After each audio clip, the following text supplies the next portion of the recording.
but I don't feel the choice of what was adapted today was a good decision. But that's all for today.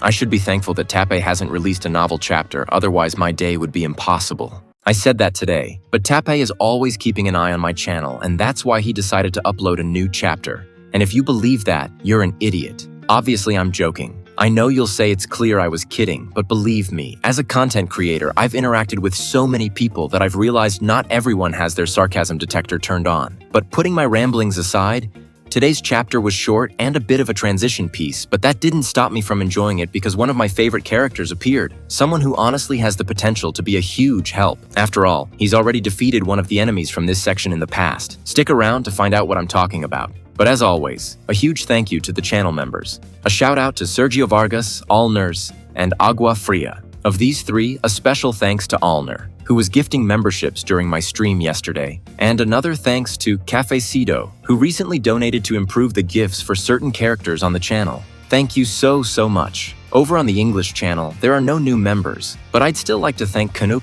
who recently sent me a donation via PayPal. Now let's get into it. Welcome to the analysis of Arc 10. Chapter 19 of ReZero. The chapter begins with Subaru talking about how they've managed to shake their pursuers, and the most curious thing is that he says it was possible due to the earthquake that happened a moment ago. This means that while Subaru and Crusch were in the tunnels, the fight between the Amelia camp and Reinhardt was taking place. A fight that the novel constantly clarifies had consequences throughout the city. Apparently, now that some time has passed, Betty has the mana necessary to heal Subaru's burn. And at this point, something happens that I'm half glad was addressed. It's mentioned how, back in the Empire, Betty could use more mana due to the physical condition affecting Subaru, and this leaves me a bit confused. Up until now, I believe the reason Betty could use much more mana in that part was that she was borrowing it from her allies in the Pleiades battalion through Cor Leonis. But it seems that wasn't the canon explanation. Instead, the extra mana came from the distorted odds Subaru had at that time. Regardless, the important thing now is that Subaru is about to run out of mana, and if using his allies' mana through Cor Leonis is no longer an option, well, he's screwed. But, and this is just my own guess, it's not all bad news for Subaru. The fact that the chapter emphasized the odd distortion that granted the protagonist more mana today opens up the possibility that Subaru might access this option if he's cornered. Remember that at the end of Arc 8, Subaru managed to undo Olbart's spell on his body by himself, and to do that, he undid the distortion the ninja had inflicted on his ode. Could Subaru distort his body again in this arc to gain more mana? I don't know, and honestly, I'm not sure if I'm a fan of the idea. Not just because this technique needs many hours of lead time to work, but because I think we can all admit that ReZero is interesting specifically because Subaru has so few weapons to deal with the situation.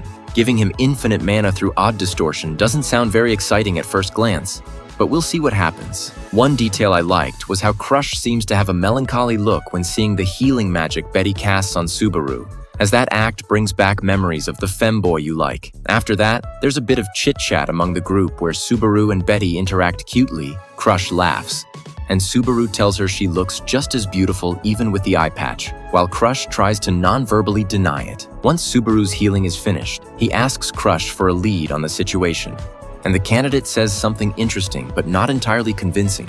She says that while she was at Miklotov's mansion, there were unknown guests who had a suspicious air about them, and it was this distrust that ended up triggering the massacre at the mansion. Honestly, narrated like that, it sounds a bit exaggerated, and I'm glad Subaru recognizes it, recognizing that he can't put all his faith in Crusch's deductions. Because of that, he's still evaluating whether he should help her or stop her. One thing I liked that the author did here, something I'd already commented on in past videos, is the reference to how the negotiation roles from Arc 3 have reversed. I smiled a lot today when I read this part. Another thing that helps us understand why Subaru goes so far for Crusch is that he truly values the fact that in the past, even though Crusch was about to face the white whale, she still made time to listen to what Subaru had to say. That act of cordiality toward a boy who had lost everything, including his relationship with his lady, meant a lot. I know these reasons won't convince everyone, but I'm sure it will at least strike most as understandable. Then a character appeared, one who is honestly one of my favorites. Unfortunately, this character has only had a significant role in the novels. As in the anime, he only appeared once just to be an embarrassment. I'm talking about Racheins. Honestly, I think Racheins is very poorly treated by the community. Gaston is like the good-hearted thief who helps a single mother, Camberly has his funny divine protection, but Racheins pales in comparison to them. Even so, Tape gave us a great moment for him. A moment that you could say involves the enemies of this part. I'll delve deeper into this, but before moving on, I want to clarify that Racheins is actually very intelligent. He is, so to speak, the Otto Suwin of the Felt faction. I like that this was shown today when he himself said he trusted in Subaru's innocence because everything that happened recently feels very artificial. Even when the enemy appeared, he was the first to react and made a move to anticipate them. Continuing with the chapter, Racheins appeared and brings Subaru up to speed on what's happening outside, while also talking a bit about his father and pointing out the circumstances that led him to distance himself from his family. Honestly, I'm very curious about why Racheins ran away from home. The most curious part is that despite being at odds with his father, it seems he still maintains a direct method of contact. In fact, that's what he offers when he negotiates with a member of the Six Tongues in one of Felt's side stories. It went like this. At the same time, the woman who was addressed from behind mixed a touch of surprise into her subtle smile. The one who had stopped was Helene, the manager of a Golden Beetle branch, and one of the few people from the privileged class with the right to move between the surface and the underworld of the great city of Flanders. The man who had approached her on the street was precisely the one capturing the most attention in the city at that moment. Helene expressed her unease by asking Edzo Cadner if it wasn't dangerous for him to walk in public with such boldness, to which he thanked her for her concern, but urged her to be at ease, assuring her that he had taken measures to ensure his identity remained hidden. She stared at the stone mask covering the man's face and wondered if that was one of his measures, frowning as she looked around. Both were on a corner in the gambling district, where foot traffic increased as night approached. And although it wasn't unusual for people to stop and talk, both Helene and her companion were dressed in a way that drew eyes, especially Edzo due to his striking appearance with the stone mask, which almost looked like a bad joke. However, Helene noted with surprise that no one was looking at them, deducing that it must be a perception-blocking enchantment on the mask itself. Edzo clarified that the duration and range of the effect were limited, only working as long as the object was in contact with him. Helene praised his skill, recognizing him as Edzo the Grey, but the man moving his eyes, which were the only visible part of his face, reminded her that he had never liked that title, and asked if that was why she had revealed his hiding place to those seeking his head. Maintaining her subtle smile, Helene nodded and confirmed that they had indeed contacted her, claiming that she had no way of knowing anything beyond the report detailing the discovery of numerous unconscious people around the mansion. Edzo reproached the indifference with which she spoke of the matter, suggesting she should at least show a bit of guilt. Helene defended herself by arguing that, when weighing a connection with an individual magic user against a royal selection candidate who captured the kingdom's attention, she had simply made a careful calculation about what best served the interests of the Golden Beetle, further inquiring if he held a grudge. Edzo denied it, admitting it was only a matter of time before they caught up to him, and that, while ideally he would have preferred to repel the assassins to force them to reveal their mastermind, the current situation served as a second-best option. Helene thought the words of the man, who was usually indirect, were even more evasive this time, sensing that his real goal in seeking her out was to obtain a recommendation for a new hideout or a way to escape the city. However, regardless of his intentions, the conversation was abruptly interrupted in the middle of the crowd by the same man who had accompanied the royal selection candidate during her previous visit to the office, who demanded to know what they planned to do if he was the one filling that void. Seeing him appear, Helene raised a finger on each hand to express her surprise and stated that she didn't expect to find him with Edzo, celebrating the honour of seeing Racheins Hoffman again, whom she fluently described as the runaway noble and firstborn of Rickert Hoffman, the head of House Hoffman and the royal tutor of the Kingdom of Lugunica. Ezzo's voice trembled with amazement at Helene's eloquent narration, as the title of royal tutor was reserved for those authorised to educate royalty and their inner circle, a hereditary position of distinguished lineage that made Racheins an undeniable successor of the privileged class. Edzo wondered how someone with that background could lead such a decadent life, which caused Racheins to gruffly order him not to start getting emotional, and to demand that Helene, whom he labelled a shady woman, stop smiling as if she had picked up something discarded by others. Helene replied ironically to such words, warning him that if he didn't belong to House Hoffman, she would have refused to make any deal and would have gone back to her office. A girl who suddenly appeared next to Racheins stared at him with deep disappointment upon seeing him being toyed with by Helene, at which point Edzo intervened to ask for calm. The masked man admitted his surprise, but noted that, knowing Racheins' background, It made sense that he had been appointed as their representative for the negotiations. Helene sought confirmation regarding that role, and Racheins, with a click of disdain, corroborated that he was acting as the masked man's representative because his lady and her knight were busy with another matter. Helene then suggested moving the discussion to her office, as it wasn't a matter for the middle of the street, but Ezo declined the invitation, explaining that his circumstances prevented it. Touching his mask, he clarified that the perception blocking was temporary and didn't work on those who had a strong awareness of his presence. So at that moment, he was only taking advantage of his enemy's assumption that a hunted man wouldn't wander so boldly through his own territory. Helene agreed that the deception would crumble near her office, and admitted that they didn't want to be seen in his company either, while Racheins rushed the deal, stating he didn't want the masked man to get caught. Helene, observing them, asked if Racheins' appointment meant that Lady Felt had become Edzo's ally. Racheins asked, ironically, if there would be any other reason to be there with them, to which Helene joked about the microscopic possibility that Edzo had defeated the Sword Saint and was forcing him to cooperate under threat of death. Edzo, crossing his arms, joined in on the joke by alluding to his own genius, but a pink-haired girl flatly dismissed the idea, showing an absolute and unshakable confidence in her young master that Helene considered useless to question. Nevertheless, Helene made them see that Ezo's position had worsened given the state of the city, so she couldn't accept the same conditions as before. To the objection of whether Lady Felt's candidate status wasn't enough, Helene argued that the risk they were taking was too great, so her lady's simple favour wasn't sufficient unless they were willing to lend them the name or the power of the Sword Saint. Upon hearing such a proposal, the girl next to Racheins began to emanate a murderous aura and expressed her desire to kill her, but Racheins immediately restrained her, demanding she not lose her temper. He knew perfectly well that Reinhard van Astria's power was the weapon of the kingdom, and that using it for personal gain was an anomaly, so he understood that Helene had made an absurd offer, knowing it would be rejected. Racheins demanded she stop making impossible conditions just to test them, and asked her to offer better terms for the negotiation. It was then that Helene subtly introduced a new proposal, suggesting that Racheins write a single letter addressed to his family, with the exact content they requested. Noticing the hesitation in Racheins' eyes, Helene knew he had taken the bait. Her strategy of first making an unreachable demand only to lower it to her true goal had worked. Knowing furthermore that Racheins was anxious to save his friends and resolve the incident under his own authority. To sweeten the deal and not seem like a heartless moneylender, Helene deepened her smile and, extending her arms toward the clamour of the gambling district fueled by the greed of the players, formally proposed to Racheins Hoffman that they seal the deal with a bet. She explained the theatrical rules of the game. If he won, he could forget about the letter entirely. But if she came out on top, the deal would proceed with the condition included. Racheins stared at her, trying to decipher her intentions, but the masked man and the girl immediately intervened to advise him not to accept, warning him that such a decision exceeded the limits of his authority as a representative, and that it wasn't his place to take on such a burden. Those warnings ended up triggering Racheins' inferiority complex and competitive spirit, as he, defying his companion's advice, boldly accepted Helene's proposal.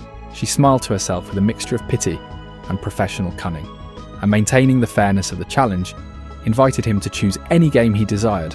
Racheins began to scan the surroundings, with his narrowed Sampaku eyes in search of some advantage, until finally his gaze stopped at the edge of the room, proposing to seal the encounter with a match on the Shatranj board located in that corner. I'd love to show you the part where Racheins negotiates with Helene, a representative of the Six Tongues, but it's a part with so many references to the novel where it takes place that putting them in without context would just leave you feeling lost. Regardless, I think the point has been proven. Racheins is truly intelligent and opportunistic when his faction is in trouble. Anyway, I'll return to this point later. Back to the present, Racheins reveals that Camberly and Gaston are also looking for Subaru. I both like and dislike this. Tape is already setting up the board of characters who will face off, and for now, he's giving Subaru's group nothing but weak characters, while on the other side, there's Reinhard, and surely other strong characters.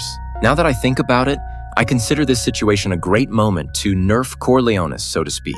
Remember that Corleones works based on whether the protagonist and the person in question consider each other allies. But now that we're in a situation where we don't know who a true ally is, I like to think this power will be set aside for a stretch of the story. After Racheins' revelation about Amelia's detention and the fact that Subaru's other friends are in hiding, Betty points out something that really upsets Racheins: the possibility that Amelia isn't the only target of all this. Felt is a target as well. Up until this point, Racheins presented himself as someone who only wanted to help on his lady's orders so as not to show their disadvantage in the situation. This is something Otto would do, not showing that they need a favor. Which is why I say this guy is the equivalent of our favorite merchant but in the Felt faction. But after learning the news from the outside, Racheins' situation, and Betty's theory, Subaru concludes there's no way all these strange events aren't related. He thinks Crusch's theory isn't far-fetched, while also lamenting that Tiga and Filore are potential enemies. Especially Filore, if this is confirmed about her, Amelia will suffer because of how her first friendship with a girl who approached her sincerely ended. We'll see what happens. Then Crusch falls asleep because the dragon's eye apparently caused this, and immediately a masked clown appeared, one who, thanks to the prophecy of the throne game, we know is named Wolf. He blasts a huge flame in their direction, and just like that, the chapter ends. But even though the recap is over, there are certain things we can speculate about. It really catches my attention how Crusch suddenly ran out of mana. While I don't doubt it could be due to the use of her new eye, it's also good to remember that in the game, Wolf was capable of stealing mana. In fact, he steals mana from Rem, leaving her almost exhausted to take her out of the fight. The downside is that in the game, it's made clear he has to be at a certain distance and raise his palm for the drain spell, but we haven't seen any of that here. It's possible Tepe simply changed how his power works, and if that happened, it would explain why Crusch fell asleep, because her mana was stolen. Something else that might catch your attention is the identity of this masked man. As I said, he calls himself Wolf, but it's an identity he uses when he's not in his usual form, the form of Salem. Of course, all this is assuming Tepe maintains that Salem and Wolf are the same person. Since it was revealed that Tiga used a fireball to finish off Subaru, even I am doubting if this enemy is actually Salem in disguise. A Peruvian friend of mine said he suspects it might be someone else behind the wolf mask. It could be Tiga, for example, who, as I said previously, used the same spell we saw Wolf use today. The most curious thing is that the illustration of Felix seems to indicate that Salem is working for Russell. So by extension, Wolf, Salem's other personality, should also be working for him. But I doubt that very much. In the game, they make it clear that Wolf had connections to Capella.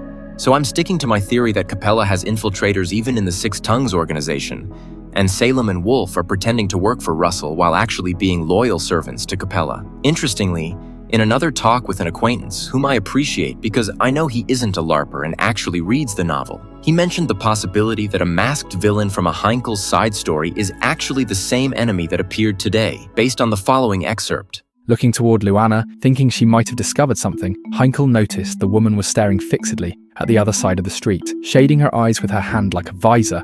Her blue eyes carefully pinpointed something in the distance. It was in that instant that Heinkel's reflexes caught a faint glint of light speeding toward her gaze, causing Luana to gasp for air. Reacting instantly, Heinkel reached out to put himself between Luana and the approaching light.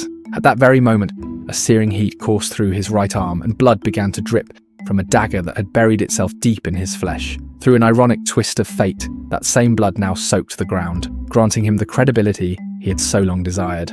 As a sharp voice echoed in his mind, urging him not to let the cornered enemy escape, a powerful tension surged through his entire body. He suddenly felt the firmness of the earth beneath his feet, the scent of the forest brushing his nostrils, the loud thumping that sounded as if his own heart were pressed directly against his ear, and the heat of the blood flowing through his veins. The hilt of the sword in his grip felt cold and his body had tightened until it was as still as a rock, yet the echo of footsteps and the sound of others breathing continued to close in on him. This was something Heinkel Astria needed to intercept at all costs. As his vision turned white from the pain, a fervently unpleasant memory flashed through his mind when another familiar voice seemed to call his name.